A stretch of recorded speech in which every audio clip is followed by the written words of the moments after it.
Welcome to New Hampshire Citizens for Progress. This virus has caused a lot of trouble for people, and I don't have to tell you. I mean, there's a lot of people out there facing eviction right now. There's a lot of people that are concerned that they can't pay their rent. There was almost 1/3 of people in the United States had failed to pay their rent in July. If you're one of these people, hopefully this show will provide you with the direction and resources that you need to search out to make it so that you and your family do not become homeless. So we got several guests here that can address this in many ways. Hi, I'm attorney Steve Tower. I work for New Hampshire Legal Assistance, which is a nonprofit law firm that provides free legal representation to low-income families and seniors in New Hampshire. And one of the areas of law that I work in is housing law, so I'm here to talk about that today. Yeah, my name is Kathy Staub, and I'm a member of the Manchester Housing Alliance, and we're a group of local citizens who are focused on doing something about the affordable housing shortage, both in the short term and the long term. Manchester is a city of renters. By some estimates, about half of the people who live here are renters, and we really need to speak up and fix the problems. So I'm going to start with Kathy. From your point of view, I got an eviction notice, or I'm worried that one's coming. What resources? Who do I search out for help? Is there help? What do I do? Right. Well, there is help. I mean, the governor has, put forward some executive orders to help with people who are facing eviction, and Stephen will probably talk about that a little bit more. One of the things that you can do is the federal government has designated some CARES money from the coronavirus crisis response, and if you cannot pay your rent because your hours have been reduced, or you've lost your job, or for you've got COVID and you weren't able to work, then you can go to the local community action program and request funds from them. There's an application process. If you live in Manchester, you would either go to City Welfare, The Way Home, or Southern New Hampshire Services and fill out an application. There has been some issues with the application process, and there are some activists right now who are working on trying to streamline that process. But that would give you a maximum amount of $2,500 that you could put toward rent, and that money would go directly to the landlord and not to you, but it would help stave off eviction until you can get your finances in order. So it sounds like regardless of what town you live in, that you should call your city or your town government, your city hall, town hall, and you don't need to know who you got to ask for. I mean, just tell them this is the problem and who would I talk to, and they should be able to direct you at that point to the agencies that these resources have been made available for you. There's the process of individuals applying for the assistance, and then there's the eviction process that could happen if they are unable to pay their landlord. I would advise people to seek assistance with their rent before they get an eviction notice. If you know you can't pay August or September's rent and that bill's coming due, you should go to the town immediately and go to Southern New Hampshire Services immediately and ask for help as soon as possible. I should call New Hampshire Legal Aid, New Hampshire Legal Assistance, of two of the agencies that they can get to online or via phone. Yeah, we can be reached online. If you go to newhampshirelegalaid.org, you can contact us. But I would advise folks that we generally don't get involved until there's what we call a legal issue first, which would be if somebody applies for assistance from the town and they're denied assistance, then we can get involved in appealing that denial.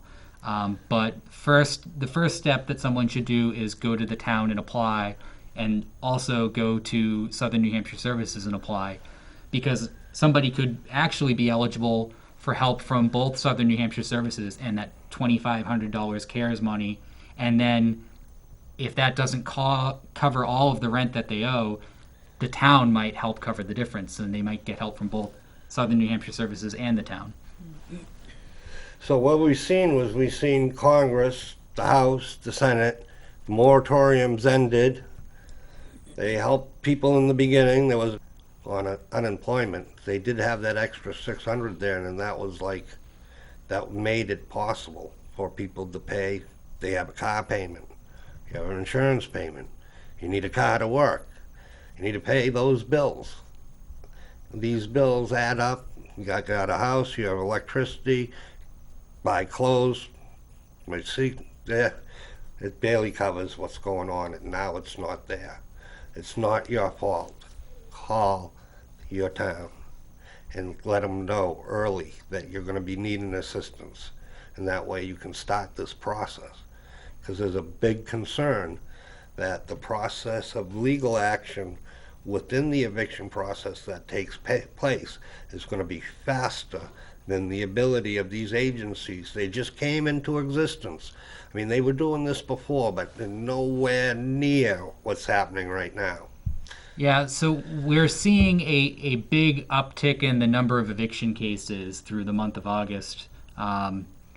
People who fell behind on their rent in July or weren't able to pay rent for August are now starting to get those eviction processes started in the court against them. And if people are going to apply for that CARES Act money with Southern New Hampshire Services now, may be difficult to get that money to stop the eviction. The way the law is written in New Hampshire, a landlord only has to stop the eviction if the money that is owed is given to them before the eviction notice expires. If the eviction notice expires and they start the court process and then the tenant gets the money and can pay it, the landlord can stop the eviction, but they could also accept the money and say, I'm still going forward with the eviction. So it's very important for tenants who are facing eviction to get that promise of help from the city or Southern New Hampshire Services before their eviction notice expires. And you're working on both the pre-existing, prior to COVID, things were not good. And where are we at now? And where were we? Well, when we first started, we were concerned about the high cost of rent, low wages in the city, and the very low vacancy rate, which meant that, all the power was with the landlords. The vacancy rate in Manchester was under 1%. In the Northeast, it's typically around 6.6%. 5% is considered manageable. So we had a big problem beforehand, and people were struggling to find a place and to keep a place. They were doubling up. People had multiple roommates, and they were just barely making it. So when COVID came along, it created this huge crisis, a really large potential crisis. About half the people in the city are renters. So, there's a lot of cause for concern there. So, we shifted our focus from, trying to get more affordable housing to trying to help people who are facing eviction. So we have been, along with Granite State Organizing Project, we've been doing, every other week we do a Zoom call on various aspects of eviction. Stephen has been on those calls most of the time. And, it's been very helpful to help people understand what the potential problem is. Is there a way that the person, the viewer, can participate? For sure. I mean, if you go to the Facebook page of Manchester Housing Alliance or Granite State Organizing Project or New Hampshire Legal Assistance, you can find the link to those events and just sign up there. The next one is on August 27th at 6:30 p.m. and it's about housing standards. So if you are living in a house that's falling apart, you can't get any action from the landlord, then you'll want to participate in this webinar.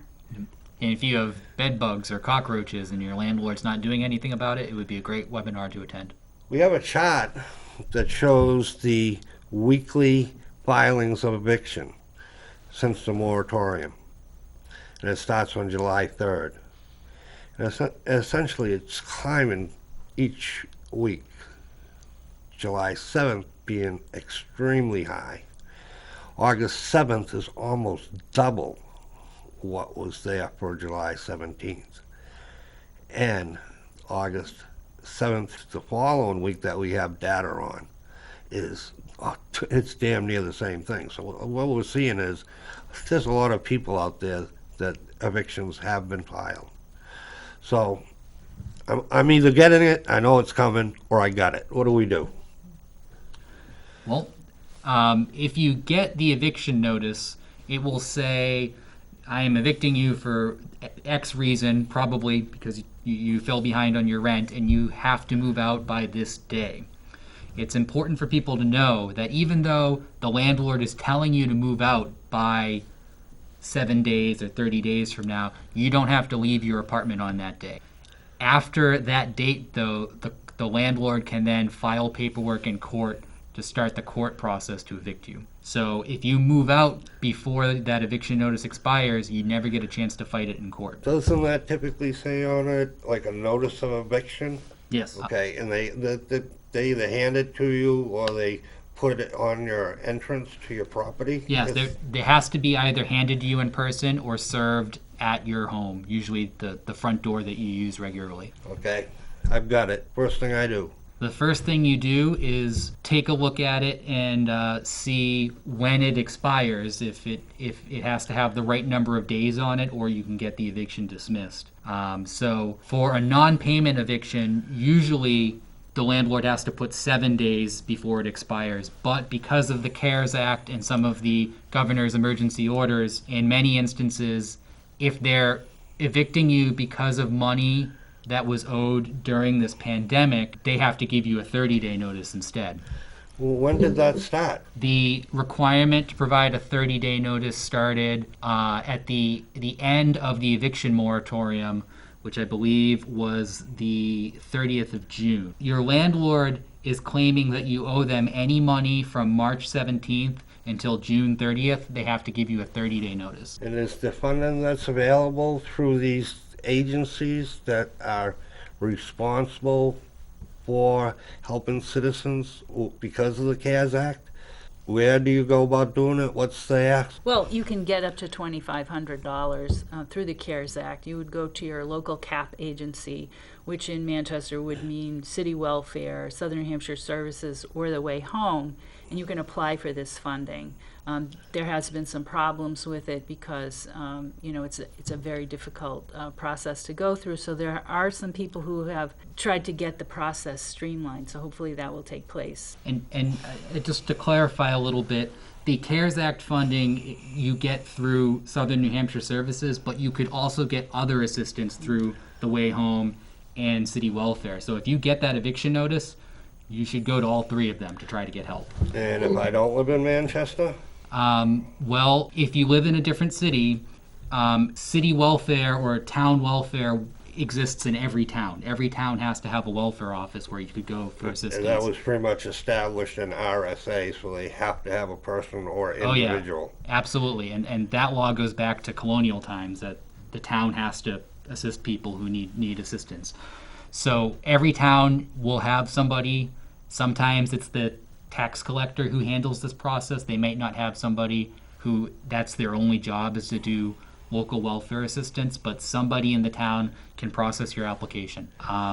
And each area of the state has its own community action agency. So if you live up in Berlin, you don't go to Southern New Hampshire Services, you go to Tri-County CAP, which covers the 3 northern counties of the state.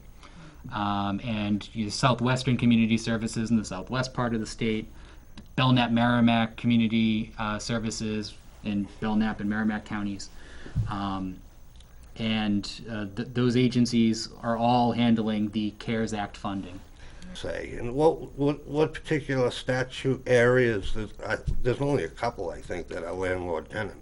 Yeah, so the landlord tenant statute is RSA 540. So it's a useful thing to look up if you're going through an eviction, because it tells you what the landlord has to do during the eviction process, and the landlord has to follow it strictly. If they don't follow any part of it accurately, you can file a motion to dismiss to get the case dismissed. And they can call New Hampshire legal aid, legal assistance from anywhere in the state, and would someone that picked up the phone, and then someone will call you back within a couple of days, and Yeah. would they be able to give you what you're telling us right now? Yes. So when you call the number that's at NewHampshireLegalAid.org, you will usually be put through to our sister organization, the Legal Advice and Referral Center.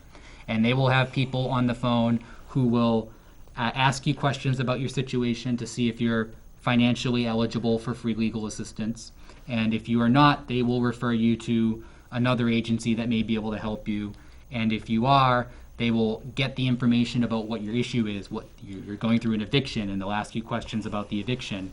And then we'll refer it to an attorney to take a look at your case and see what we can do to help. And in all of these things, you should ask for help as soon as you can. And I know living here in New Hampshire, some folks feel a little self-conscious about asking for help. You know, we have that Yankee can-do spirit that, you know, people don't like asking for help from folks. And I would just remind people that all this CARES Act funding that is out there, that's your tax dollars at work. So, you know, if you need help, use your tax dollars to help yourself, and don't, you know, have no second thoughts about doing that. This existed before, and Right. now it's worse. Right, yeah, and I also wanted to add that Granite State Organizing Project has raised some money, so if someone is an immigrant and they're not eligible for any of this funding, there is some money there that can help with rent. And besides legal aid, there's a pro bono service as well. Sometimes legal aid, there's a lot of people out there, and there's a lot of people in trouble, and sometimes they cannot help everyone. And at that point there, you can call the pro bono services, which is The Bar Association. the Bar Association, and then you can apply there because attorneys make their time available via that route for many reasons. One's they're concerned about people and people that can't afford to participate in the legal process, and they're there. They set so many hours that they can help people. So you might be able to get help that way as well. The whole point that Steve was making is it's your money. You paid for these things to exist. Well, what happens is this available for people that own their own house? There is funding available for folks who have fallen behind on their mortgage. Utilities and other housing related expenses you can get money from the CARES Act for assistance as well. And we've been working on this affordable housing, and the rate of pay is almost like you have to be making $20 or more an hour to be able to afford a place to live.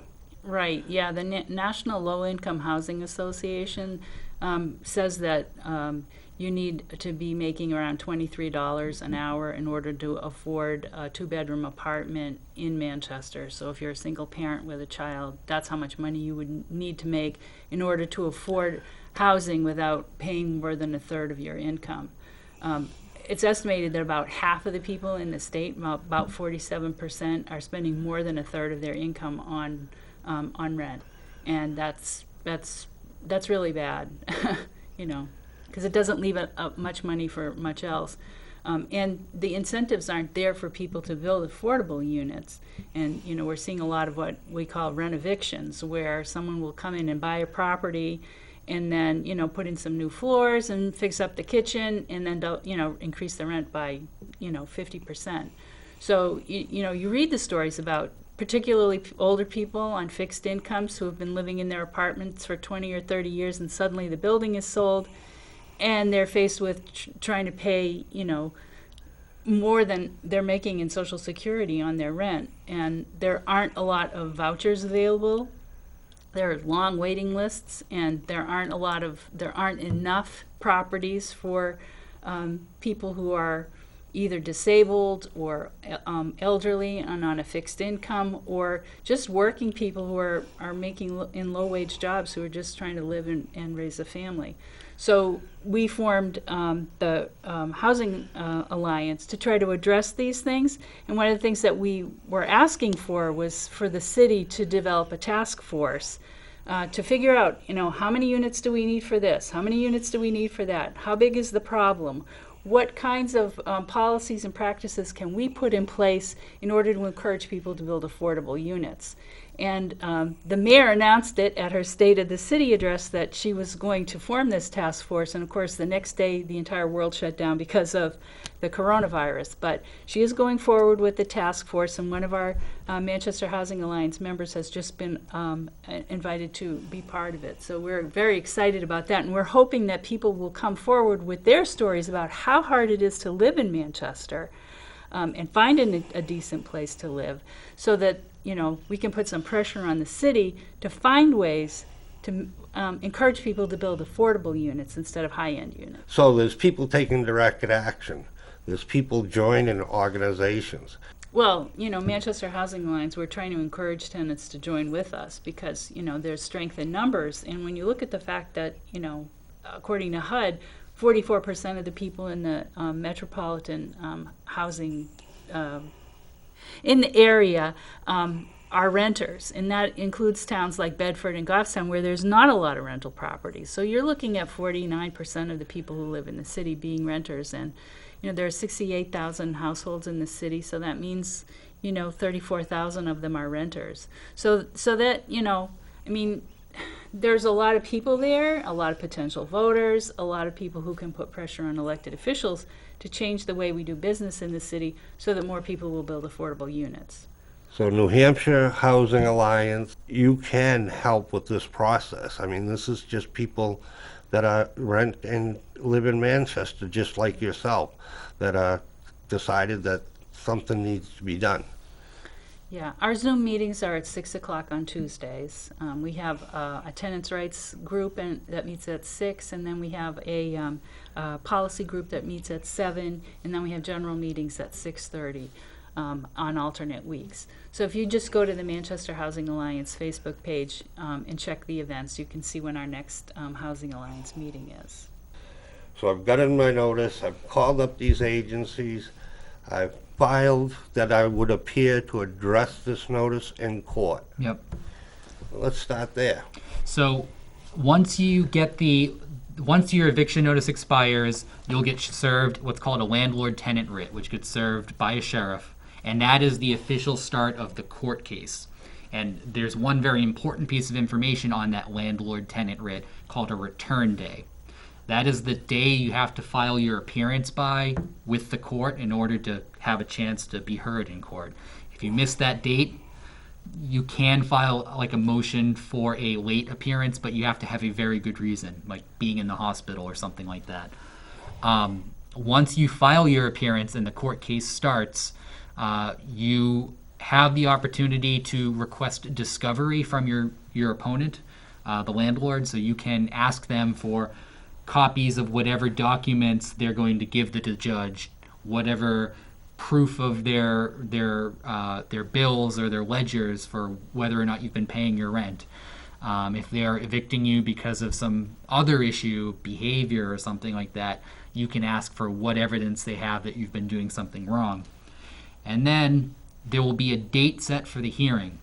Normally you would go into the court for the hearing, but all of the court processes are being held by telephone now because of COVID-19. So you'll have a telephone hearing where you'll call in and be connected to the court and the judge and the landlord, and you'll have the opportunity to tell the judge why you should not be evicted, why you tried to pay your rent and your landlord didn't accept it, or why your landlord is saying you owe more money than you actually do. If you can prove that the landlord's not asking for the right amount of money, the case will get dismissed. If you can prove that the landlord was supposed to give you a 30-day eviction notice and they didn't, the case will be dismissed. Because, as I said earlier, the landlord has to do everything absolutely by the book, by RSA 540 exactly. If they do not strictly follow the law and take a shortcut by giving you a 7-day notice instead of a 30-day notice, the case will get thrown out. So there's a number of different procedural defenses that you can raise in addition to the factual one that you do not owe the same amount of rent that your landlord is asking. If you tried to pay the landlord before the eviction notice expired, either with your own money or from city welfare or the CAP money from the CARES Act money from Southern New Hampshire Services. If your landlord refuses to accept that money, that's a perfect defense to an eviction, and the eviction will get thrown out. They have to accept it if you try to give it to them before the eviction notice expires. If the landlord prevented you from getting that money from city welfare or Southern New Hampshire Services because they wouldn't fill out a landlord verification form or some basic form like that, if it's the landlord's fault that you couldn't get them their money, that is also a defense to the eviction. So I've actually experienced this myself. And one of the things you can do that Steve didn't mention is a lot of these landlords are represented by an attorney.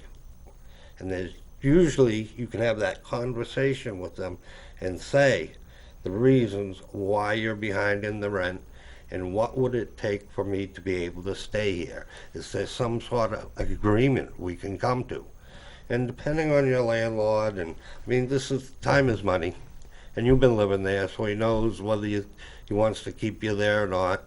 And if you can come up with a path forward of making your payments and catching up, maybe you did get employed, you didn't work so much because of COVID, and now things are starting to look up.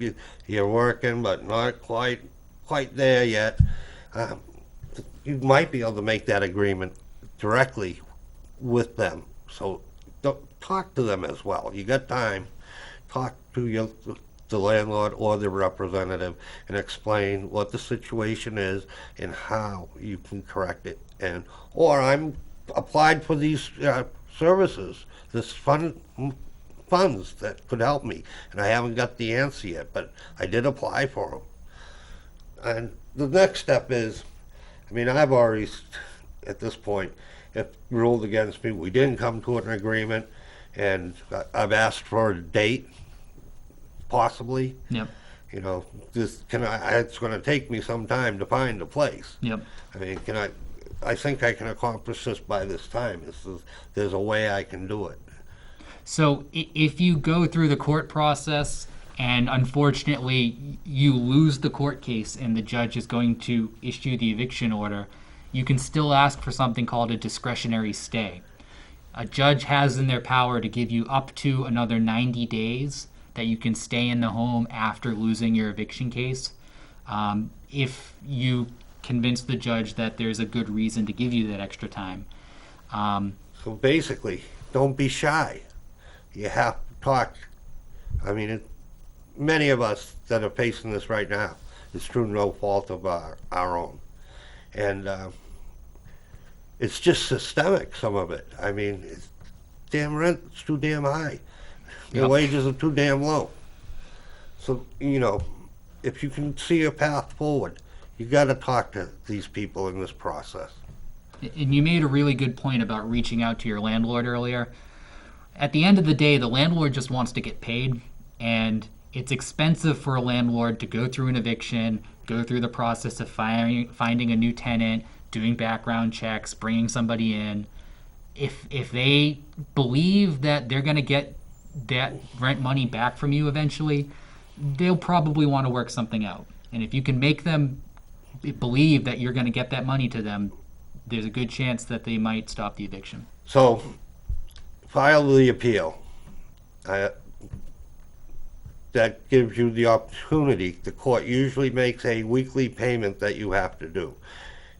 You have to do it weekly, get your stay, file for assistance, and it's out there, the help's there. You've got to reach out and ask for it. This is the end. Till next week. Be healthy, be safe, and thank you everyone for being here. The preceding program was provided by an independent producer solely responsible for its content. The opinions expressed do not necessarily represent the views of this station, its staff, board of directors, or underwriters.